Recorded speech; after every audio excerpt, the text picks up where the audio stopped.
Welcome back to Neutrality Studies, everybody. Today, Bienvenidos de nuevo a Neutrality Studies. Hoy, por primera vez, tenemos con nosotros al Dr. Vladimir Brovkin, historiador estadounidense de origen ruso y antiguo profesor asociado en la Universidad de Harvard. Es autor de varios libros, el más reciente titulado Rusia en busca de su identidad, de Vladimir Lenin a Vladimir Putin. Además, dirige un canal de YouTube muy interesante llamado Historia y Política con el Dr. Brovkin. Vladimir, bienvenido. Dr. Brovkin. Vladimir, welcome. Thank you so much. Thank you. Muchas gracias. Gracias, Pascal. Estoy muy contento de estar en tu canal, que realmente trata sobre la neutralidad, sobre no tomar partido, sino ser objetivo y equilibrado. Y te sigo siempre. Gracias. Well, thank you very much for that. I must say, though, Bueno, muchas gracias por eso. Pero debo decir, y lo repito bastante a menudo, que yo mismo no soy muy neutral. Soy más bien un neutralista. Intento mostrar a la gente por qué eso puede tener sentido en las relaciones internacionales.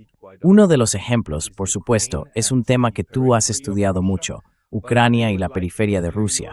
Pero me gustaría escuchar tu análisis hoy, porque eres una de las voces que realmente ofrece una visión muy profunda, siendo tú de Rusia, pero viviendo ahora en Occidente.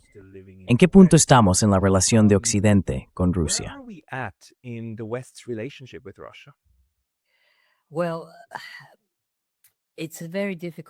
Bueno, es una pregunta muy difícil, porque es fácil decir que es algo malo.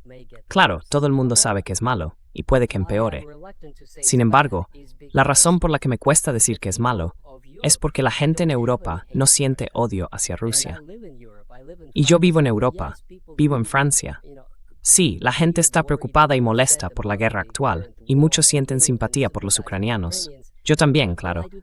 No tengo nada en contra de los ucranianos. No se trata de estar a favor o en contra de ellos. Cualquier guerra, cualquier pérdida de vidas, es motivo de pesar. Pero la gente en Europa no siente ese odio hacia Rusia que sí muestran algunos líderes de la Unión Europea.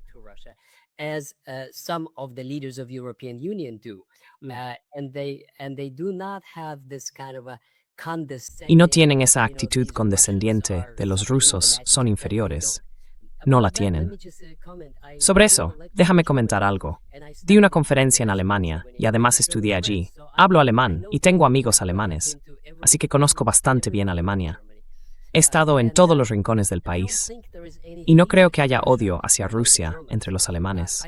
Creo que lo que está ocurriendo en Alemania y la razón por la que hay tanto apoyo a Ucrania y por la que apoyan a Merz tiene dos motivos.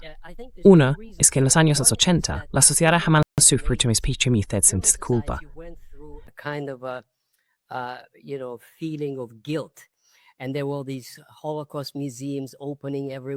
Y empezaron a abrirse museos del Holocausto por todas partes.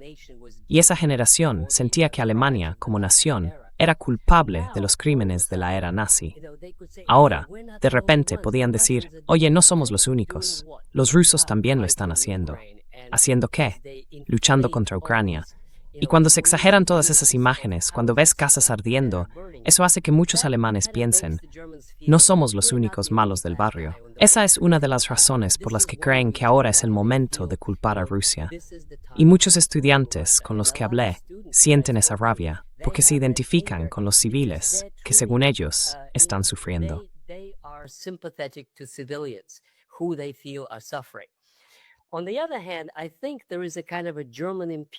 Por otro lado, creo que existe una especie de tradición imperialista alemana, en la que los alemanes, por ejemplo, dicen algo así como, bueno, ganamos la Primera Guerra Mundial, al menos en el frente oriental.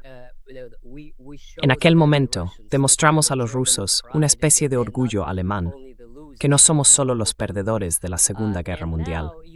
Y ahora Ucrania está haciendo lo que nosotros decimos. Así que, en ese sentido, es una especie de reafirmación del poder alemán. Y esto, para cierta generación, la más mayor, ya sabes, cuando Merz dice que vamos a restaurar el poder alemán, suena de alguna manera atractivo. Y por eso hay cierto apoyo a sus políticas de respaldo a Ucrania, pero no a una guerra con Rusia. Supporting Ukraine, but not for war in Russia. Absolutely not. And of course the En absoluto. Y por supuesto, esas cifras del 40 o el 30% en tantas regiones para AfD, la alternativa para Alemania, demuestran que la sociedad alemana no se está preparando para luchar contra Rusia. De hecho, estoy convencido de que si se produjera una crisis seria, el gobierno alemán caería. El pueblo alemán no va a permitir ningún tipo de enfrentamiento con Rusia. Creo que es imposible. Y pasa lo mismo en Francia. Yo vivo en Francia, conozco al pueblo francés, hablo con ellos. No están contentos con Putin, no están contentos con la guerra. Pero de ahí a luchar contra Rusia hay un abismo. Es absurdo. A la mayoría de los franceses ni se les pasa por la cabeza.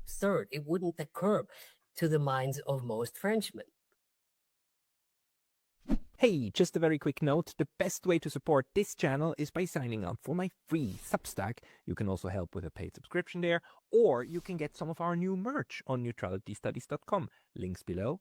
See you there. I'm quite glad to hear that from you because most people I talk Me alegra mucho oírte decir eso, porque la mayoría de la gente con la que hablo es bastante menos optimista.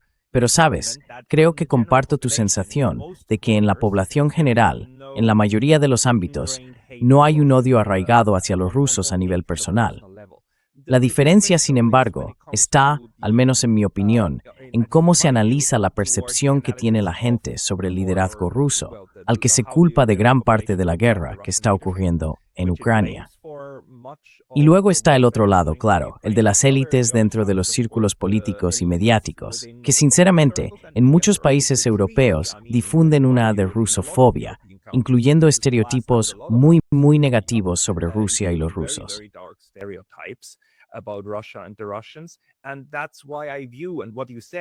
Y por eso considero, y lo que has dicho refuerza mi punto, que es fundamental que los europeos, o mejor dicho, los líderes europeos, algunos de los cuales, por lo que parece, incluso querrían una guerra con Rusia, o al menos avanzar hacia ella, entiendan la gravedad de la situación. Por eso es tan importante que el primer ataque, el golpe directo contra la OTAN, venga de Rusia.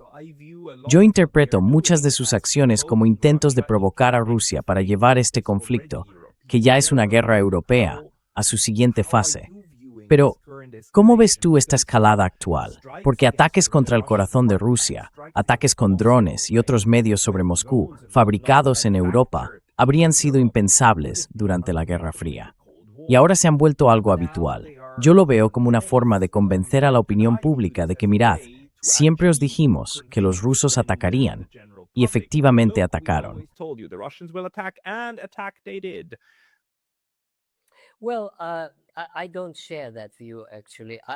Bueno, en realidad no comparto esa opinión. No creo que los rusos vayan a atacar. No lo creo, porque no les conviene. Y ya lo he dicho varias veces, Putin entiende muy bien a Alemania y a Europa. Habla alemán, trabajó en Alemania y tiene amigos allí. Los menciona constantemente. Creo que el gran plan de Putin, y ya veremos si le sale o no, es que los partidos nacionalistas o de derechas, o como quieras llamarlos, los partidos euroescépticos, están creciendo en Europa. Y eso se puede ver fácilmente. Basta con buscar en Internet el éxito de AfD en Alemania. Y eso significa, ya sabes, la impopularidad total de Merz y la caída libre de la economía alemana, además de la crisis migratoria.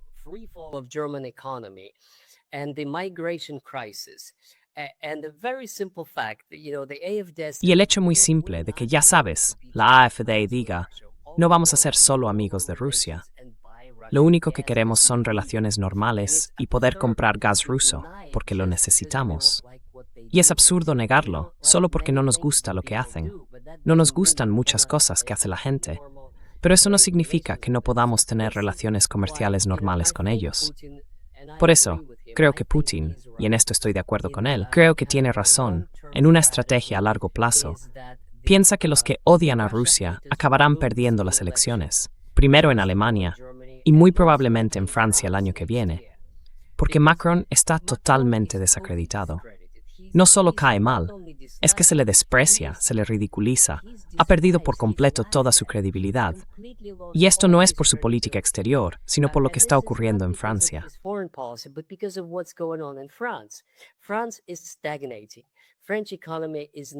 Francia está estancada, la economía francesa no crece, la modernización de la industria francesa no está ocurriendo. Y la crisis de criminalidad es absurda, porque bueno, Marsella es, ya sabes, un sitio como Los Ángeles. Es una guerra de bandas. El tráfico de drogas es espantoso y nadie hace nada. Así es como lo ve la gente en Francia. Así que él no va a lograrlo, ni su partido tampoco. Al final será o la izquierda o la derecha. Ninguno de los dos quiere una guerra con Rusia. Ambos quieren mantener relaciones normales con Rusia, Jean-Luc Mélenchon y Marine Le Pen. Así que, sea como sea, no van a ser los belicistas los que manden en Francia. Y también sabes, por supuesto, la profunda crisis en la que está el Reino Unido. Sí, las élites británicas odian a Rusia, pero no el pueblo británico. Yes, British elites hate Russia, but not the British people. I also know Britain quite well, and También conozco bastante bien el Reino Unido. He estado allí, estudié allí y tengo amigos allí, etcétera, etcétera.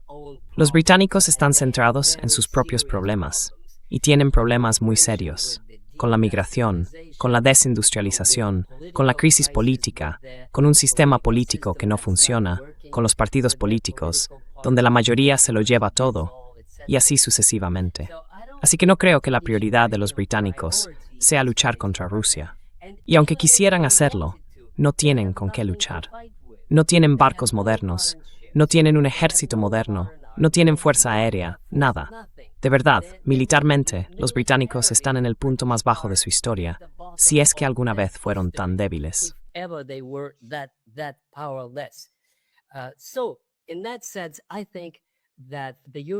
En ese sentido, creo que las relaciones europeas con Rusia están muy, muy mal, pero podrían mejorar dentro de unos años, si la guerra se detiene.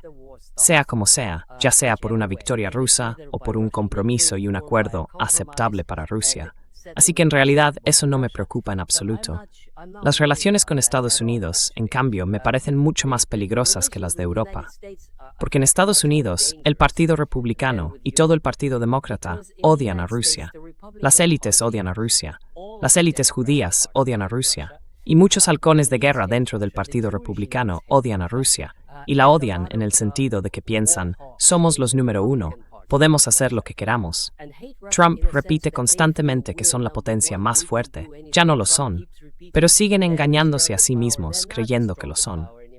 La potencia más fuerte en el mundo es China.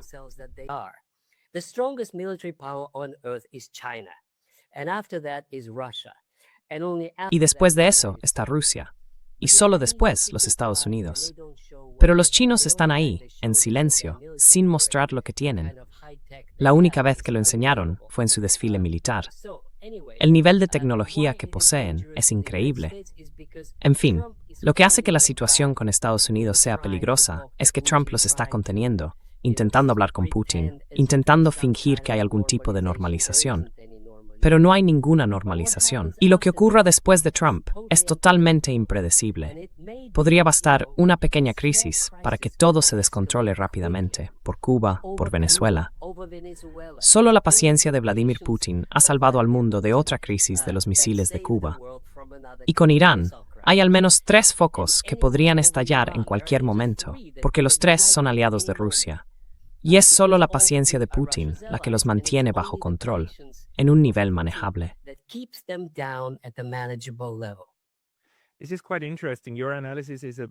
Esto es bastante interesante. Tu análisis es muy distinto de lo que he escuchado también de algunos colegas europeos, que quizá están demasiado centrados en lo que oyen cada día en las noticias de sus propias élites. Y hemos visto, en los últimos años, cómo Rusia ha estado muy dispuesta, durante el último año y medio o 2 años de la administración Trump, a mantener un diálogo con los estadounidenses. Y los estadounidenses, a su vez, dispuestos a dialogar con los rusos. Eso es algo completamente diferente en Europa, ¿verdad?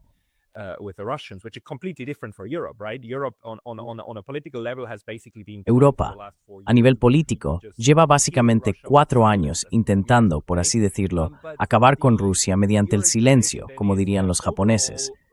Pero según tu interpretación, en el fondo Rusia está esperando una especie de cambio natural de régimen en Europa a través de los ciclos electorales, y así volver a unir a Europa. Por eso estamos viendo tanta contención por parte de Vladimir Putin hacia Europa. Pero por otro lado, con Estados Unidos la situación es realmente peligrosa. Entonces, ¿es Trump quien mantiene la calma o la rusofobia va a acabar provocando otra ronda de escalada con Estados Unidos. Yes, Trump is keeping the lid down, and that's probably Sí, the best thing Trump he está can manteniendo do, la tapa although cerrada, awful y things probablemente sea lo mejor que ha hecho, entre todas las muchas cosas terribles que ha hecho. Pero mire, quiero poner las cosas en su sitio, poner el énfasis donde corresponde. Los rusos no esperan que las relaciones vuelvan a ser como antes de 2014. Lo escribí en mi libro. El divorcio entre Europa y Rusia va para largo. Es serio, es político, es cultural, es económico. Rusia ya ha girado hacia el este. Así que ahora tiene relaciones muy estrechas con China. Y Putin mantiene un equilibrio increíble con la India, con Indonesia y con los países de la ASEAN. India and with Indonesia and ASEAN countries, great relations with just about all of them. Tienen muy buenas relaciones con casi todos en el sudeste asiático. Así que en lo económico, Rusia se ha alejado de Europa, pero no quiere luchar contra Europa, ni tampoco quiere ser amiga de Europa. Y eso es otra cosa. Hablando de la sociedad rusa es ahora muy antieuropea y antigermana, mucho más que Putin, porque los medios rusos les dicen que todos esos misiles y todos esos drones se fabrican en Europa. Por eso perciben que los ucranianos son solo herramientas en la guerra europea contra Rusia. En ese sentido, los estadounidenses no tienen sentimientos especialmente hostiles, porque bueno, lo ven como una potencia rival, simplemente una superpotencia.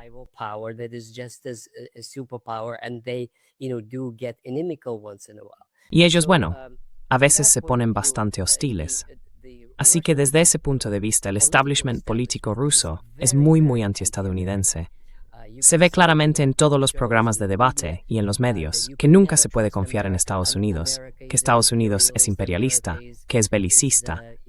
Así que no es solo Putin en realidad.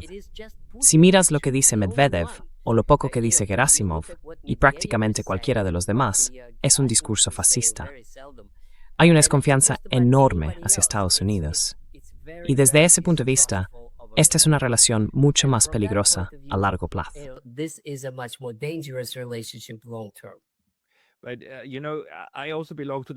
Pero sabes, yo también formo parte de los que no confían en Occidente en general, en el Occidente político, como lo llama Richard Sarkozy, y más en general en Estados Unidos. Porque si lo miro desde una perspectiva rusa, una y otra vez han roto sus acuerdos. Lo de ni un centímetro hacia el este, todo el asunto de la OTAN, los acuerdos de Minsk, la forma en que se saboteó Estambul 2022, las revelaciones de Merkel y Hollande sobre cómo Minsk siempre se concibió solo para ganar tiempo. Aunque quizá eso también haya que matizarlo un poco, como una forma de justificar sus propias acciones.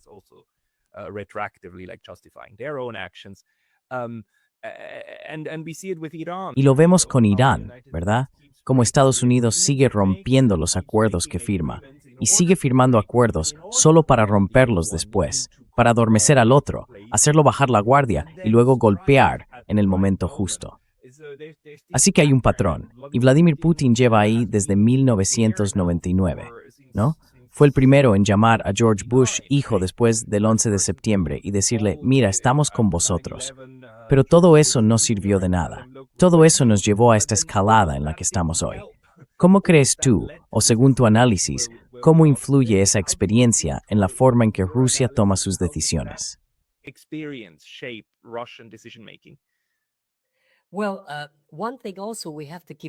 Bueno, una cosa que también tenemos que tener en cuenta es que Rusia está cambiando de forma drástica y muy rápida. Y claro, Putin lleva en el poder desde 1999. Así que pensamos, bueno, son solo 25 años. Pero Rusia es un país distinto, no solo respecto a 1999, sino también respecto a 2014. Exactamente. Y eso es importante, porque en 2014, cuando la gente en Donbass culpaba a Putin, ¿por qué no lo tomaste todo en 2014? ¿Por qué no liberaste Donbass entonces? La respuesta que él daría, pero que no puede decir públicamente, es que Rusia no podía. Rusia no podía enfrentarse militarmente a Occidente, ni siquiera una Ucrania armada en aquel momento. Rusia ahora sí puede. Russia now can Creo que ahora Rusia puede enfrentarse a toda la OTAN y ganar. Así de poderosa es Rusia. Y la gente no entiende realmente lo poderosa que es Rusia, incluso sin armas nucleares. Por eso, cuando oigo todo ese discurso sobre lo nuclear, me río, porque Rusia no las necesita. Rusia puede, con armas convencionales, ganar a toda la OTAN ahora mismo, incluso incluyendo a Estados Unidos. Porque aquí está la cuestión. Rusia es muy grande, y destruir su capacidad industrial es casi imposible, si no imposible del todo, porque haría falta, si no se usan armas nucleares, haría falta una enorme cantidad de bombas, de misiles Storm Shadow y de otros tipos.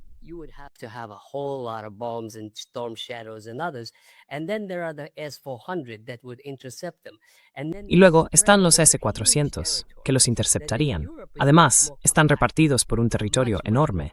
Europa es mucho más compacta, muchísimo más compacta. Así que destruir el potencial militar de Alemania es en realidad bastante fácil, porque está concentrado en una zona geográfica relativamente pequeña. En ese sentido, creo que están jugando con fuego. Pero estoy convencido de que, mientras Putin siga en el poder, no habrá ningún enfrentamiento militar con Occidente, porque los rusos piensan, y creo que con razón, que el tiempo juega a su favor. Con el paso del tiempo, Rusia se está haciendo más fuerte y Ucrania más débil.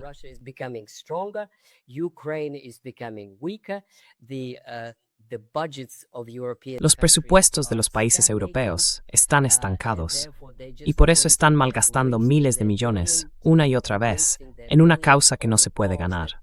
En ese sentido, él no tiene ninguna prisa. Como dije, el único problema es lo que vaya a pasar en Estados Unidos. Mucho depende de si Trump gana o pierde las elecciones de noviembre. Si pierde, será un presidente en funciones, pero sigue siendo presidente. Así que lo único que pueden hacer los demócratas es sabotear sus iniciativas, pero no pueden aplicar su propia política. Supongamos que aprueban otros 100.000 millones para Ucrania. Bueno, él puede vetarlo. No hay manera de que puedan anularlo.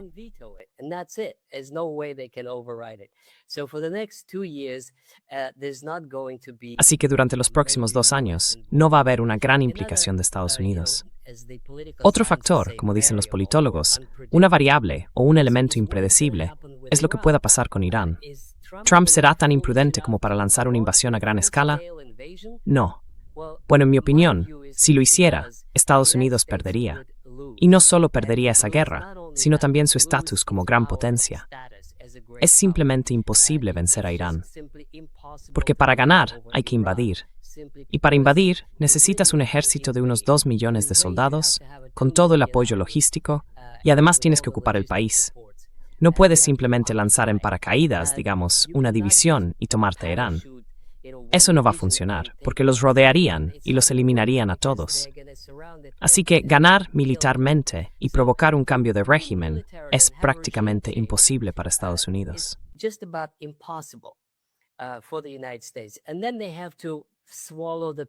Y luego tienen que tragarse la píldora y aceptar algún tipo de compromiso.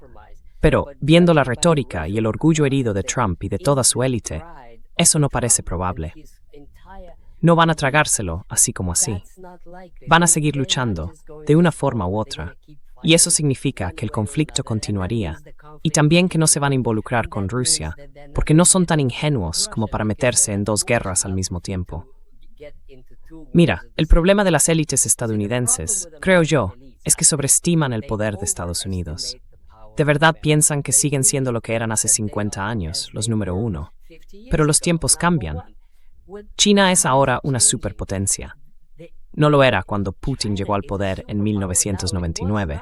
Entonces era, ya sabes, un país del tercer mundo en proceso de industrialización, que apenas empezaba a alimentar a su población.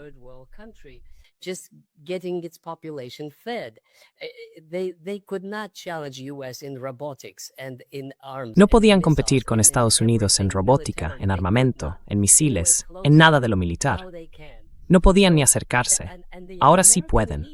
Y las élites estadounidenses no lo entienden. Se sienten tranquilas cuando Trump dice, somos los número 1, somos la mayor potencia, somos esto, somos aquello. Pero claro, les cuesta mucho decir, lo siento chicos, no lo somos. Y nadie quiere decirlo porque no es un mensaje popular. ¿Qué vas a ganar diciendo algo así? Yo lo digo y veo que a la gente no le gusta escucharlo. Cuando miro el número de clics y cómo van mis videos, cada vez que digo que Estados Unidos no es el número 1, las cifras bajan. La gente no quiere oírlo. Pero es la verdad y es la realidad histórica.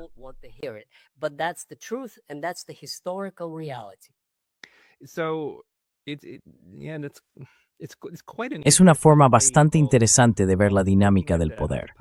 En el fondo, estás planteando que el tiempo juega a favor tanto de China como de Rusia, y también, en ese caso, de Irán.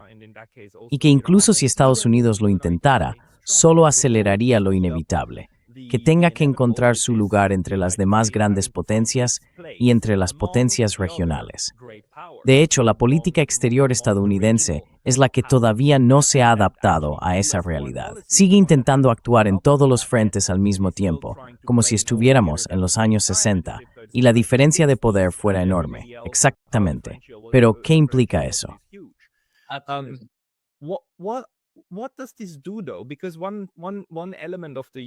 Porque uno de los elementos de Estados Unidos, y en eso estoy totalmente de acuerdo, es que los neoconservadores, los neocons, no tienen marcha atrás, como suele decir Alex Christoforou. ¿De verdad lo creen? Lindsey Graham, por ejemplo, te dirá en cualquier momento que Estados Unidos puede fabricar millones de misiles y someter a Irán en una semana. Y se lo creen. Ahora bien, si la gente que está en el poder cree este tipo de disparates, lo que pasa después es que empiezan a cambiar a todo el personal militar, que es justo lo que hicieron. Durante la guerra, ¿verdad? Hubo una purga para quedarse con gente que dijera que sí a todo. Y esos son los que luego mueven los resortes del poder y acaban produciendo algo tan absurdo como el resultado que tenemos ahora con Irán. ¿Tú crees que no es posible que algo así vuelva a ocurrir?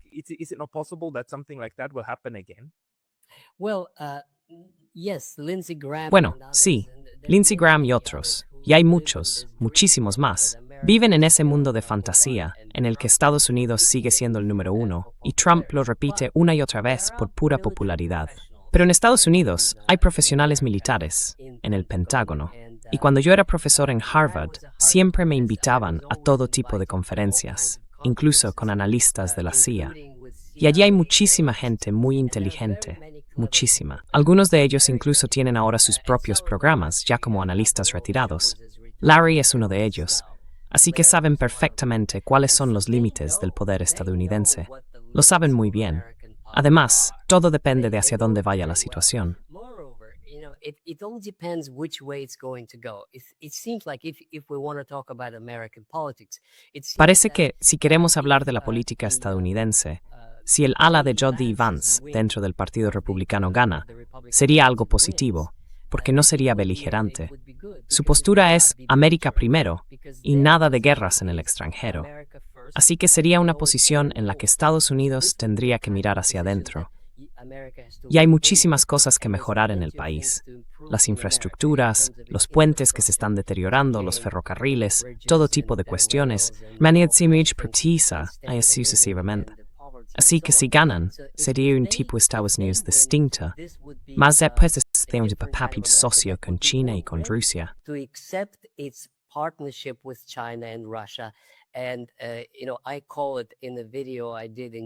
Y bueno, yo lo llamo, en el video que hice en enero de 2026, la teoría de los tres reyes, que Estados Unidos, Rusia y China gestionen el mundo de forma cooperativa, entendiendo que su responsabilidad es mantener la paz. Luego, claro, compiten en otros ámbitos, pero sin confrontación militar, algo que debería considerarse imposible por el bien del mundo, por el bien de nuestro planeta Tierra. Ahora bien, si eso ocurre, estaremos bien. Pero si entra Rubio, y esos halcones de guerra que odian a Rusia, odian a China, odian a los comunistas, odian a Cuba, odian a Venezuela, todo basado en un odio ciego, y esa gente como Kagan, y esos judíos que no pueden olvidar los pogromos de hace 120 años.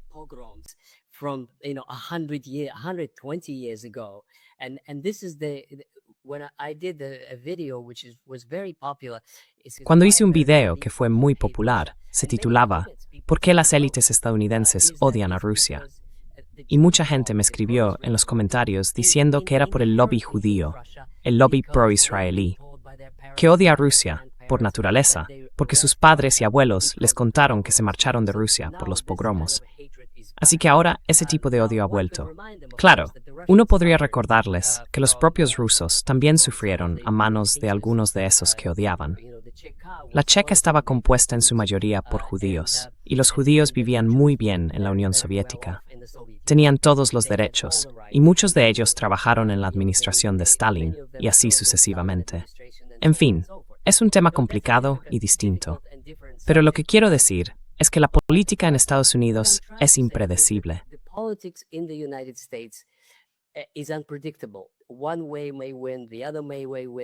Puede ganar uno, puede ganar el otro, o si el Partido Republicano se divide, entonces los demócratas podrían ganar en el próximo ciclo presidencial.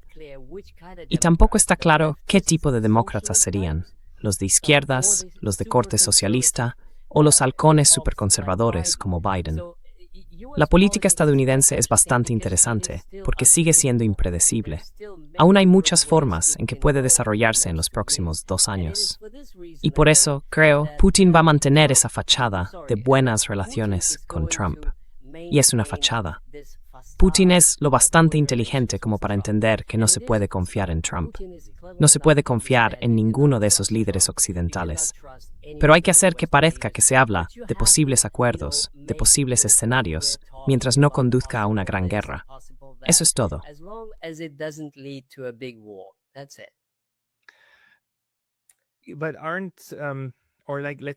Pero, a ver, cambiemos un poco hacia Rusia, ¿no? Dentro del país, ¿no hay un peligro de que, con todos estos ataques con drones que están ocurriendo y con los civiles que están muriendo, y seamos muy claros, también en el lado ucraniano están muriendo civiles, si en ambos bandos mueren cada vez más civiles en la siguiente fase de la guerra en Ucrania, y los ucranianos a través de la OTAN y demás están disparando y atacando a civiles rusos, ¿no hay un riesgo de que de repente la gente empiece a pedir que Rusia reaccione? Quiero decir, los ucranianos insisten bastante en crear humo, literalmente humo, sobre ciudades rusas como San Petersburgo durante el foro, para mostrar algo así como, jaja, sois vulnerables, jaja. Y eso no genera en los rusos una sensación de vulnerabilidad que les lleva a decir, señor Putin, haga algo de una vez, imponga su autoridad. Gente como el señor Karaganov habla precisamente en esos términos. Dice, miren, tenemos que escalar de forma drástica para asustar de verdad a los europeos, para que entiendan que esto no es un juego ni una broma, sino algo muy muy serio y que deben detenerlo, porque si no, vamos a morir todos.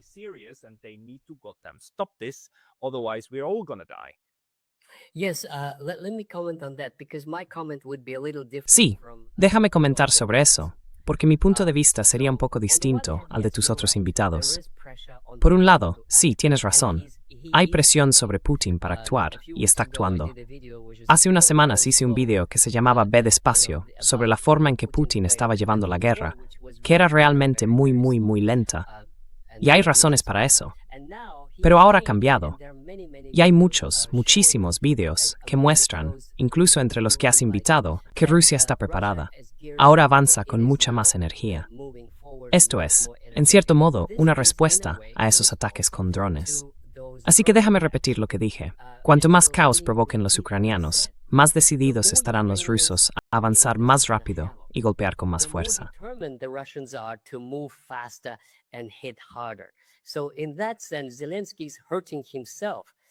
En ese sentido, Zelensky se está perjudicando a sí mismo con este tipo de política.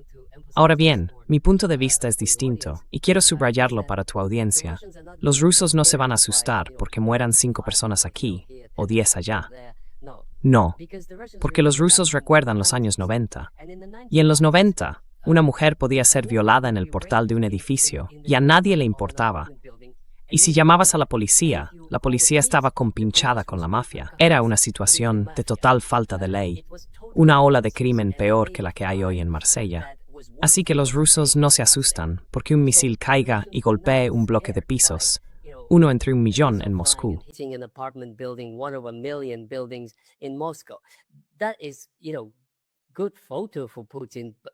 Esa es una buena foto para Zelensky, pero en realidad no significa gran cosa. Lo que sí duele son los almacenes ardiendo. Sí, eso sí. y ahora están tomando medidas urgentes para protegerlos. Están haciendo todo tipo de cosas. Ya han empezado con eso. Habrá brigadas locales que patrullarán día y noche y las defenderán con misiles más baratos, ametralladoras y todo tipo de medios para protegerlas de los drones. Y hay muchos otros programas en los que los rusos están trabajando a toda prisa para defenderse de los ataques con drones. Sin embargo, ninguno de esos ataques, ni siquiera multiplicado por 1000, va a cambiar el curso de la guerra.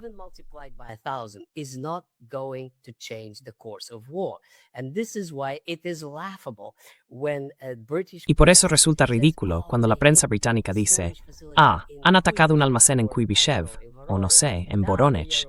Ahora los ucranianos están ganando la guerra. Eso es absurdo. Simplemente absurdo. Además, todos esos que dicen que Rusia es débil porque no puede proteger sus almacenes aéreos, déjame recordarles algo. Si hoy, por ejemplo, los rusos enviaran uno de sus drones a golpear un almacén en Berlín, te aseguro que volaría sin que nadie se diera cuenta, impactaría en ese almacén y acabaría en llamas. Porque ninguno de los países europeos está preparado para defender su infraestructura crítica de pequeños aviones teledirigidos que vuelan bajo y que pueden incendiar un almacén con una simple cerilla. Eso es todo lo que hace falta.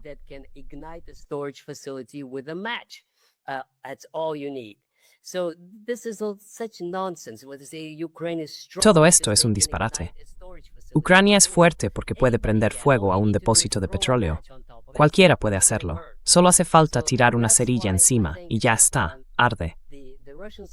Por eso creo que la sociedad rusa está presionando a Putin para avanzar más rápido. Y eso es lo que están haciendo. Según los cálculos de los especialistas militares, yo no lo soy, les llevaría 2 o 3 meses tomar Kramatorsk y Slavyansk y limpiar el resto del Donbass.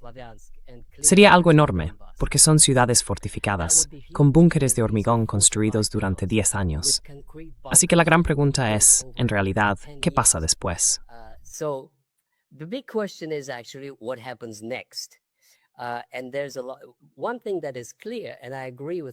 Y hay algo que está claro, y en eso coincido con Prokarpivnik. Los rusos van a seguir avanzando. Putin lo dijo, de hecho, anteayer. Van a continuar avanzando por toda Novorossiya. Pero curiosamente nunca especificó dónde termina exactamente Novorossiya. Si miras los mapas históricos o simplemente buscas en Google Maps Novorossiya, verás cuál era la percepción histórica de lo que fue Novorossiya. Y eso está muy claro. Incluye Odessa, Nikolaev, las provincias de Dnipropetrovsk y Yarkov. Eso es todo. Ahora bien, algunos mapas también muestran Poltava y Sumy, históricamente hablando.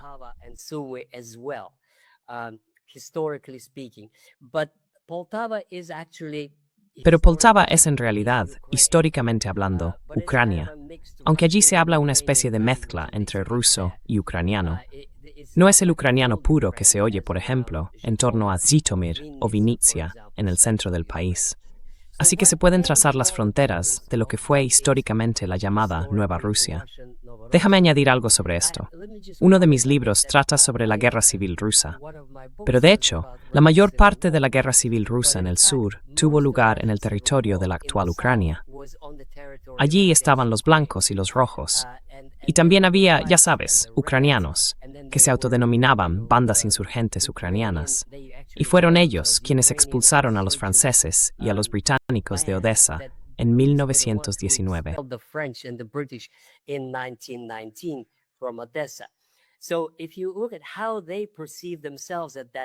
Si miramos cómo se veían a sí mismos en aquella época, déjame decirte que los cosacos del Don, es decir, del Donbass, nunca habrían pensado que eran Ucrania. De hecho, en el libro muestro documentos que prueban que planeaban luchar contra los bolcheviques junto con los ucranianos y después crear vínculos federativos amistosos con Ucrania. En otras palabras, el Donbass y Novorossiya no formaban parte de Ucrania, ni siquiera según los propios ucranianos de entonces. La República Popular de Ucrania no incluía Odessa, no la incluía. Ellos definieron Ucrania a su manera, y esos eran los límites de Novorossiya. Así que esa era su percepción, la percepción histórica de la Ucrania histórica. En fin, eso en cuanto a la geografía y las percepciones.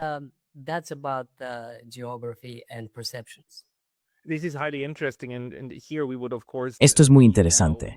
Y aquí, por supuesto, necesitaríamos datos actuales para entender cuáles son realmente las percepciones sobre el terreno. Pero en este momento, lamentablemente, creo que eso no es posible de forma objetiva. Aún así, podemos dejar ese tema aparte. Quiero decir, me pareció muy interesante cómo describías la estrategia de Vladimir Putin y cómo el avance más rápido ahora es básicamente la respuesta al problema, a los ataques. Porque para mí, si tuviera que resumirlo, lo que dijiste significa que el liderazgo ruso actual está, de alguna manera, combinando dos estrategias.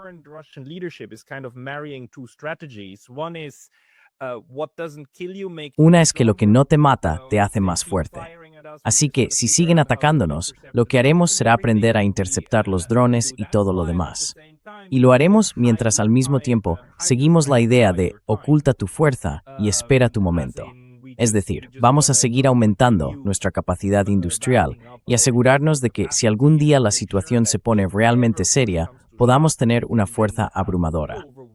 Y si los europeos quieren subestimarnos, adelante, que lo hagan, porque en realidad se están perjudicando a sí mismos.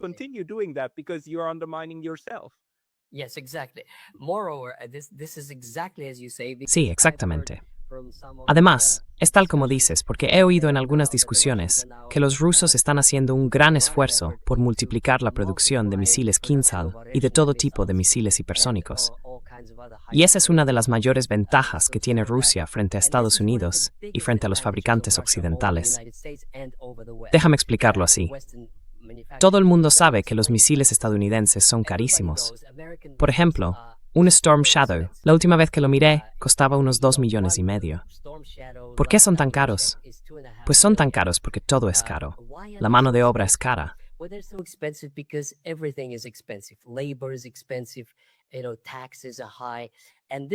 Ya sabes, los impuestos son altos. Y por eso los misiles estadounidenses, esa es la gran debilidad de Estados Unidos, son tan caros. Y lo son, porque hay un enorme margen de beneficio, ya que no es realmente una economía capitalista, donde el pedido se lo lleva el más barato y el mejor. Desde ese punto de vista, lo he dicho siempre, la industria militar estadounidense es como la industria soviética, es decir, hay un solo productor y un solo propietario. Y ese propietario es el gobierno de Estados Unidos. No hay competencia, y el Congreso está dispuesto a pagar lo que sea. Ya sabes, lo dicen desde el principio, queremos lo mejor y pagaremos lo que cueste.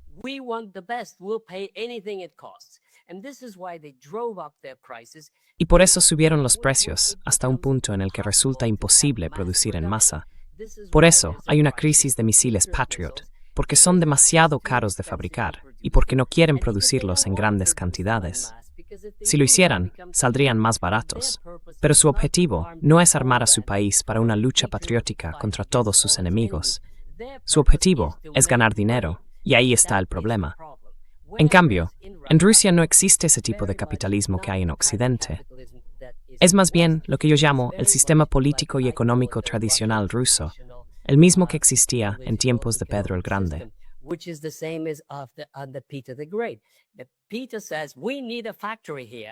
Pedro dice, necesitamos una fábrica aquí, y se construye, sin importar lo que cueste o lo que haga falta.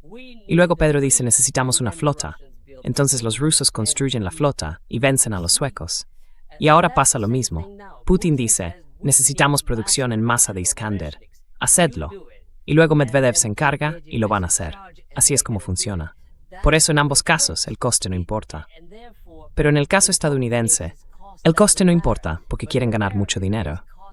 En Rusia, el coste no importa porque quieren fabricar muchos misiles, sin importar el esfuerzo. Esa es la diferencia.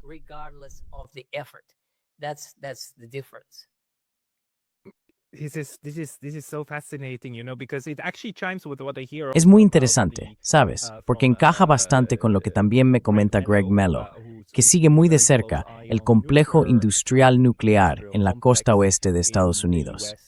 Él dice que estas empresas tienen un problema enorme para encontrar mano de obra cualificada, porque ahora todos los buenos empleos los ofrece la industria tecnológica. Y en general, todo el sector de las armas nucleares está estructurado justo como tú dices. Es simplemente carísimo, casi imposible. modernizar todos esos misiles y toda la tecnología que tienen.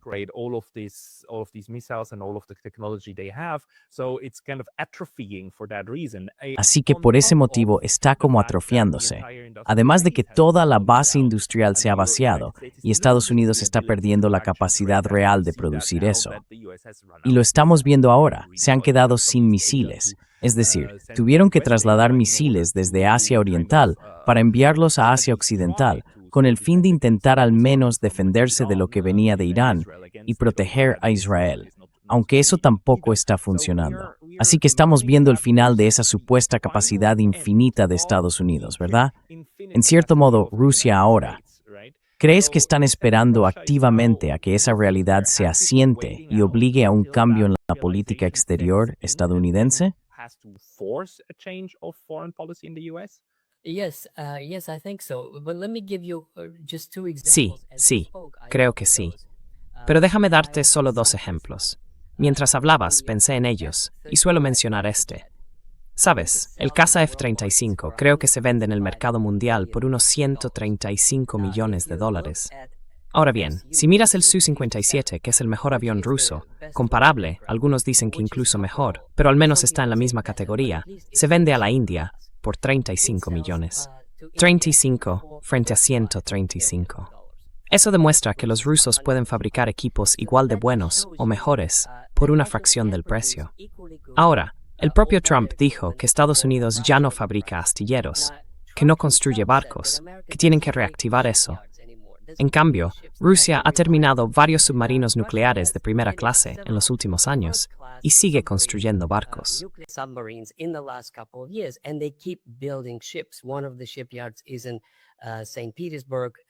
Uno de los astilleros está en San Petersburgo y otro en Vladivostok. Así que Rusia está produciendo armamento muy moderno y avanzado. Barcos, misiles, armas, aviones y todo lo demás. Desde ese punto de vista, en lo militar, Rusia está absolutamente convencida de que puede enfrentarse a cualquiera y ganar. Ahora, volviendo a Ucrania, ¿cómo se traduce eso? Este es un punto muy importante. Rusia no puede librar la guerra en Ucrania, del mismo modo que los israelíes la libraron en Gaza. No puede hacerlo como lo hicieron contra los alemanes, ni como los estadounidenses lucharon contra los alemanes. Ellos bombardearon Alemania sin descanso. Cada vez que uno viaja por Alemania, seguro que lo sabes, hay fotos en el ayuntamiento de cómo quedó el país en 1945. Yo estudié en la Universidad de Tübingen, no muy lejos de Stuttgart.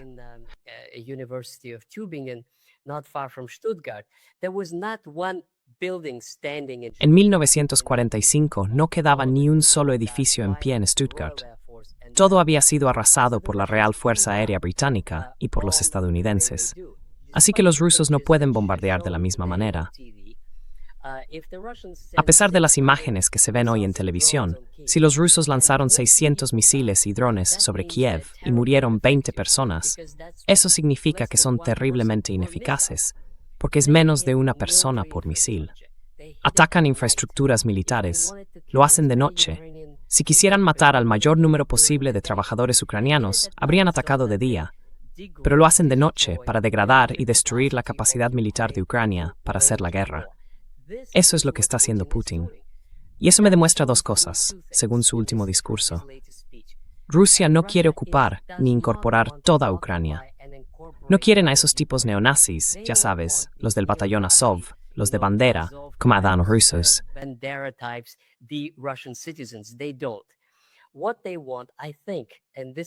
No lo hacen. Lo que quieren, creo yo, y esto es mi interpretación tratando de leer la mente de Putin, es liberar, como ellos lo dirían, Novorossiya. Eso iría desde Odessa, en la frontera con Rumanía y Moldavia, hasta el norte, como mínimo Kharkov, pero posiblemente también Poltava y Sumy. El resto seguiría siendo Ucrania, pero una Ucrania que sería, bueno, algo así como un protectorado ruso. No formaría parte de la Federación Rusa, pero tampoco sería miembro de la OTAN. Tampoco de la Unión Europea, que viene a ser lo mismo. Sería neutral y estaría bajo supervisión. Y si ya sabes, se atrevieran a violar algo de ese acuerdo, simplemente ocuparían el resto del país e instalarían su propio gobierno. igual que los estadounidenses hicieron en numerosas ocasiones en América Latina. Just like Americans did numerous times in Latin America. En mi canal, otras personas han comparado esta situación con la forma en que Rusia libró la guerra en Chechenia y cómo al final Chechenia siguió siendo parte de la Federación Rusa, pero básicamente gobernada, digamos, por delegación, por, ¿cómo se llama? El líder checheno, Kadyrov. Está dirigida por Kadyrov, que básicamente cumple las órdenes del gobierno central, y Moscú está conforme con eso. Así que, por analogía, podrías decir, vale, todavía hay una parte de Ucrania que Moscú, que Vladimir Putin y los suyos aspiran a incorporar por completo a la Federación Rusa, también para consolidar su control. Y eso es manejable, porque la gente de allí es en general favorable a Rusia. Por otro lado, a los que no son favorables, los mantienes aparte. Se les deja fuera, pero probablemente bajo algún tipo de figura ucraniana al estilo de Kadyrov, que se encargue de que siga siendo independiente, pero que ya no suponga una amenaza. Y en ese punto, das el asunto por cerrado. Yes, I think so. This is something that is Sí, creo que sí. Es algo en lo que todavía hay distintas versiones posibles del plan. También podría ser que, cuando escucho a los ucranianos, emigrados o refugiados que antes de 2014 formaban parte del gobierno en Ucrania, cuando los escuchas y son bastante activos en los programas de los medios rusos, lo que quieren es una Ucrania parecida a Bielorrusia, es decir, un Estado unificado con Rusia, como Bielorrusia, pero que siga siendo distinto en cuanto a cultura, incluso en cuanto a su moneda y sus políticas internas. De modo que la política exterior esté controlada por Rusia o directamente no exista, pero que al mismo tiempo tengan autonomía local, como la tiene Bielorrusia, con fronteras abiertas y relaciones normales con Rusia. Open borders and normal relations with Russia. This is what they would like. Esto es lo que ellos querrían. Es el tipo de situación en la que Ucrania sobrevive como un país reconocido internacionalmente, como lo es Bielorrusia, pero al mismo tiempo está estrechamente aliado con Rusia. Esa es su idea. Una cosa bastante interesante en este sentido es qué pasaría con la Ucrania occidental, la zona de Leópolis, porque ahí es donde está el núcleo del movimiento de bandera. Y Putin ha dicho muchas veces que no los quieren en Rusia. La cuestión es si esa región seguiría siendo parte de Ucrania o si la convertirían en un territorio separado. Y luego, ¿qué pasaría con las minorías húngara, rumana y polaca que viven allí? Así que en conjunto es algo muy interesante de observar.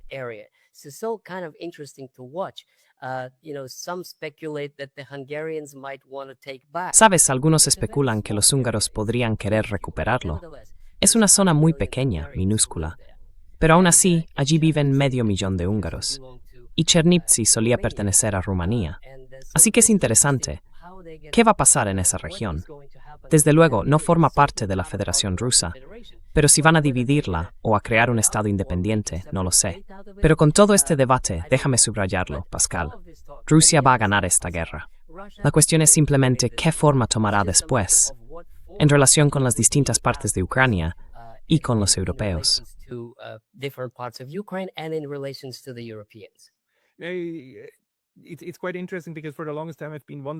Es bastante interesante, porque durante mucho tiempo me he estado preguntando cómo sería para Rusia ganar la guerra. Porque la idea europea de que Rusia quiere absorber toda Ucrania es ridícula y absolutamente estúpida. Sería una estupidez hacerlo. Pero lo que acabas de explicar podría, desde un punto de vista estratégico para Rusia, tener cierto sentido.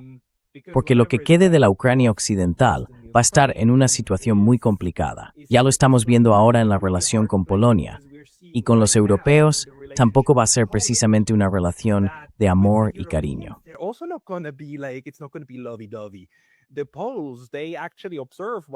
Los polacos, ellos sí observan lo que están haciendo los banderistas, ¿verdad? Tampoco están muy contentos con eso. Aunque el resto de Europa intente fingir que no pasa nada y prefiera cerrar los ojos. Quiero decir, aunque pintaras símbolos nazis por todo el edificio del gobierno en Kiev, Europa seguiría haciendo la vista gorda. Pero los polacos ya no pueden ignorarlo, ¿no? Sí, exactamente, sí. Right, exactly. Yeah, I want to. Sí, quiero contarte una de las conversaciones que escuché, que me pareció bastante interesante. En los programas occidentales, nadie habló nunca de esto, por eso puede resultar curioso. Hablando de este tipo de tema, sobre qué pasa con la Ucrania occidental, oí a un ruso proponer una idea: hacer un acuerdo con Polonia para que ellos se quedaran con Leópolis y con el territorio que pertenecía a Polonia antes de la Segunda Guerra Mundial. A cambio, Rusia obtendría un corredor hacia Kaliningrado. Sería una propuesta de ese tipo, recortando territorio desde Lituania, desde Polonia o incluso de ambos. Pero Rusia necesita un corredor terrestre hacia Kaliningrado y no quiere quedarse con Leópolis. Así que al menos esa fue una de las propuestas que escuché y que me pareció bastante interesante. This is at least one proposal that I heard that sounded quite interesting. It's just, and this is pure brainstorming, Sabes, right? Or brainstorming. esto es solo, y hablo en plan de tormenta de ideas, ¿vale? Es simplemente pensar el mundo en términos de mapas. Pero hemos vuelto a un momento en el que esto vuelve a ser pensable, ¿no? Que el cambio de fronteras, y esto lo suelo decir en mis clases de política europea, la cuestión no es si las fronteras europeas cambian o no. La cuestión es si cambian por la fuerza o no. Porque cuesta encontrar una década en la que las fronteras en Europa no cambien en algún sitio. Entonces, ¿qué tan lejos crees que estamos de un momento en el que lleguemos a un nuevo acuerdo? Y ya sabes, los europeos, sin falta, cada vez que hacemos estas tonterías, como ir a la guerra entre nosotros, siempre terminamos con conferencias. ¿Qué tan lejos estamos de la próxima gran conferencia, del próximo 1815 en Viena, o donde sea que toque esta vez? ¿Cuál es tu pronóstico? Well, I don't want to do any predictions because, Bueno, no quiero hacer predicciones porque depende de muchas variables. Depende de cómo vayan las cosas, de hacia dónde sople el viento, por así decirlo. Pero hay ciertas cosas que son constantes, que están ahí, que son casi axiomáticas. Una de ellas es que Rusia no necesita nada para conquistar países europeos. Tiene más territorio del que puede gestionar. Es el país más grande del mundo, con una población que no está creciendo demasiado, así que no necesitan más tierra. Lo que necesitan es seguridad, y eso incluye la seguridad de Kaliningrado. Y desde ese punto de vista, un corredor terrestre sería algo bien recibido por Rusia. Les facilitaría un poco las cosas.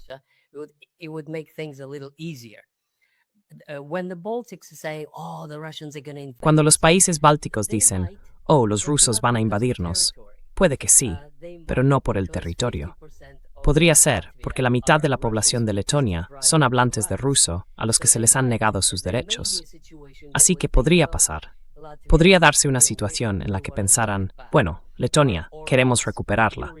O bien, restaurad los derechos de ciudadanía, y entonces empezarían a imponer sus condiciones. Lo mismo ocurre con Estonia. Los hablantes de ruso tienen el estatus de no ciudadanos. Esto es algo inaudito. Estamos en Europa, en pleno siglo XXI. Es peor que el dominio colonial.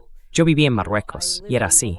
Había una élite gobernante, había ciudadanos franceses, y a los judíos se les concedía la ciudadanía francesa, pero a la población local no.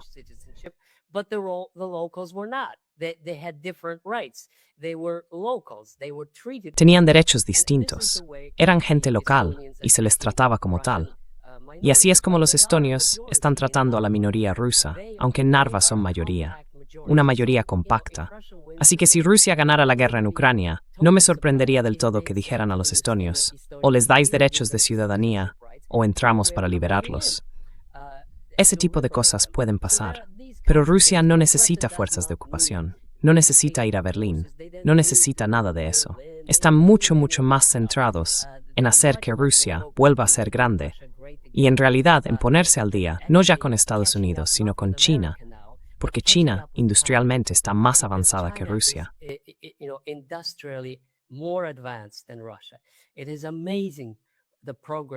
Es increíble el progreso que ha logrado China, y eso es justo lo que están observando los rusos. Dicen, si los chinos pudieron crear una industria del automóvil desde cero, sin tener nada en 1990, y ahora están conquistando el mundo con sus exportaciones de coches, ¿por qué nosotros no? Así que ahora, como te decía, las dinámicas son distintas. Los europeos no lo entienden, y los estadounidenses tampoco. Ese núcleo euroamericano del Atlántico no se da cuenta de que la historia se ha desplazado hacia el este. No lo entienden.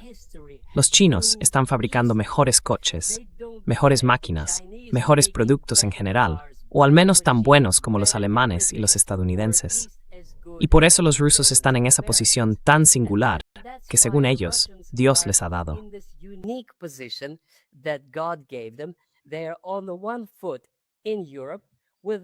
Tienen un pie en Europa y el otro en Asia, y Asia está cobrando cada vez más importancia para ellos. Además, todos los recursos naturales están en Siberia, es decir, en Asia, y necesitan tiempo y dinero para desarrollarla y hacerla más habitable. Porque mira, una cosa más, si observas la geografía de Rusia, verás que solo hay un ferrocarril, el que construyó Witte, un primer ministro alemán de Nicolás II. Y luego está el que construyeron los soviéticos. Y ya está, 2 ferrocarriles.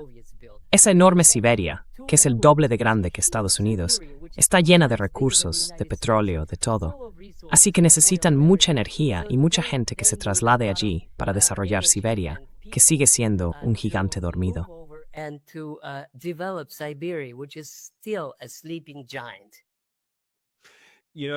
Sabes, esto es realmente fascinante. Quiero decir, tengo muchas cosas, incluso cosas poco apropiadas que podría decir ahora sobre los europeos, pero, ya sabes, simplemente no lo entienden. Creo que eso da justo en el clavo, y podría describir toda la política exterior de las últimas 2 décadas. Y sí, una vez que la decisión ya está tomada, y una vez que los europeos comprendan que ya no están mirando a la cabeza de Rusia, sino a la parte trasera, y que la cabeza ya está girada hacia el este, quizá lleguemos por fin a un punto en el que las cosas vuelvan a ser un poco más razonables.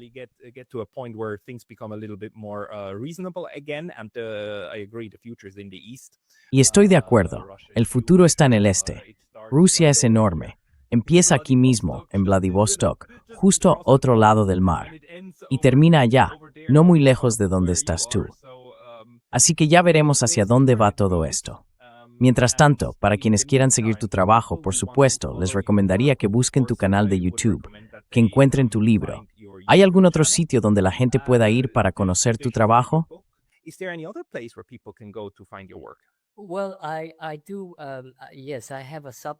Sí, la tengo. Sí, tengo una cuenta en Substack. Y de hecho, quiero convertirla en algo más que solo temas de actualidad. Estoy planeando publicar muchos artículos históricos sobre la historia soviética. Ya sabes, en YouTube hablo sobre todo de actualidad, pero quiero añadir que donde creo que está mi mayor aportación al conocimiento es en el campo de la historia soviética. Lo que descubrí en los archivos sobre los años 20, eso está en mi libro Rusia después de Lenin, y lo que encontré sobre los orígenes y las razones del terror de Stalin pasó bastante desapercibido.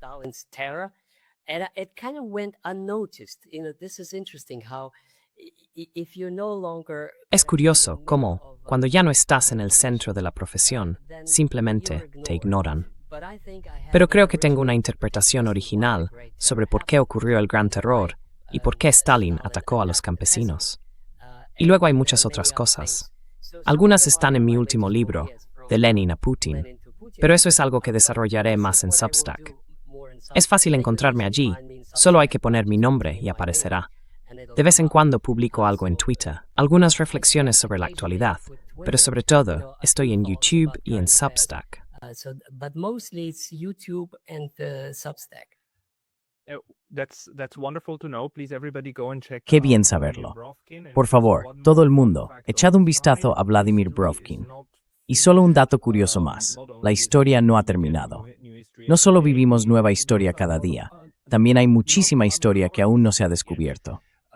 A mí me fascina, y os lo cuento porque de verdad me parece increíble que los soviéticos tuvieran una embajada en Japón todo el tiempo, ya que, claro, eran neutrales hasta el 9 de agosto, y nadie ha trabajado nunca sobre eso. Nadie, ni los rusos, ni nadie fuera. Nadie sabe qué hacían los diplomáticos soviéticos dentro de Japón entre 1941 y 1945. Es fascinante. En fin, todavía queda mucho trabajo por hacer en los archivos y tú eres la persona adecuada a la que seguir también en esos temas. Así que Vladimir Brovkin, muchísimas gracias por tu tiempo hoy. Gracias. Gracias, Pascal.